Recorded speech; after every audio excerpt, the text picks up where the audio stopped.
When I see trash on a river like this that's beautiful, I feel like determination and purpose to get that cleaned up and make that bank of the river beautiful again.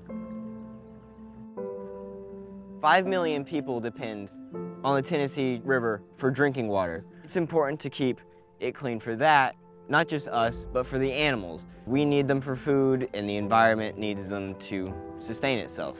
And that's why I do what I do, is to protect these beautiful animals that live on this river. My name is Cash Daniels. I am 15 years old from Chattanooga, Tennessee. I got inspired to do conservation work when I was 7 years old, when I found a plastic straw on the beach. Before that, I had always loved animals. I had always loved getting out on the river, kayaking, swimming, fishing, things like that. And when I found that plastic straw, I knew that straw was gonna harm animals that I loved.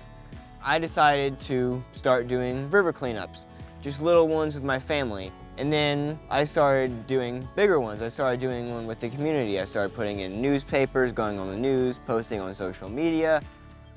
And now I do monthly river cleanups in the community, and I've been able to remove 46,000 pounds of trash out of the rivers so far. Pollution gets into the river multiple ways, but I think the biggest one is just people being lazy. Like, I've seen people throw trash out their window. I've seen people on the side of the river hanging out, and they just leave the trash there. So this is fishing line. Fishing line is a huge problem, especially here in Tennessee. We have a very big fishing community, which is good, but it also comes with this waste.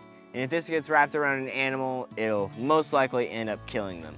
So my solution for a fishing line is to put up monofilament recycling bins. And these bins are put up on boat docks and boat ramps, so fishermen can put their leftover fishing line in them so they're not throwing it on the ground.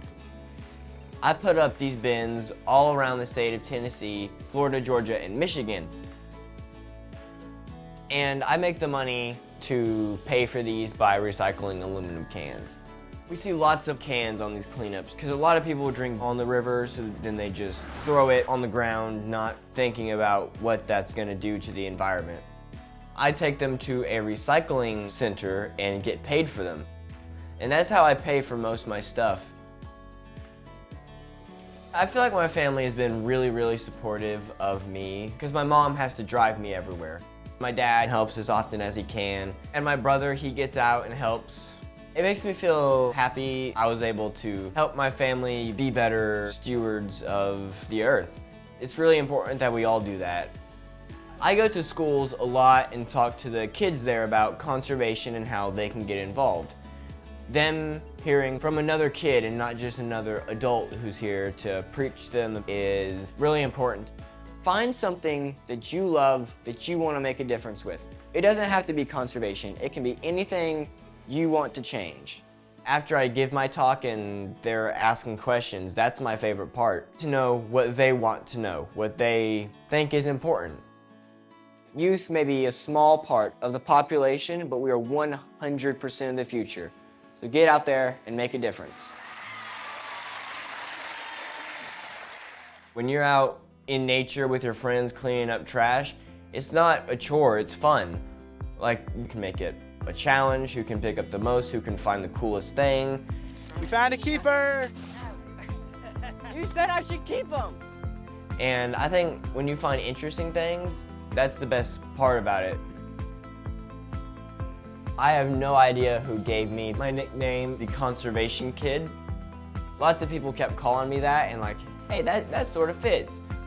So I just kept it. I don't know what I'm gonna do in a couple years because, you know, I'm already 15, so I don't know what I'm gonna do later, but I think I'll just keep it. It's sort of a brand now. Thank y'all for coming out. Let's get home. What I say to kids all around the world is that you're never too young or too old to make a difference, and if somebody says you can't, get out there and prove them wrong.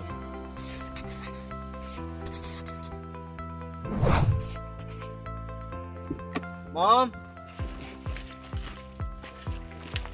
I can't drive yet.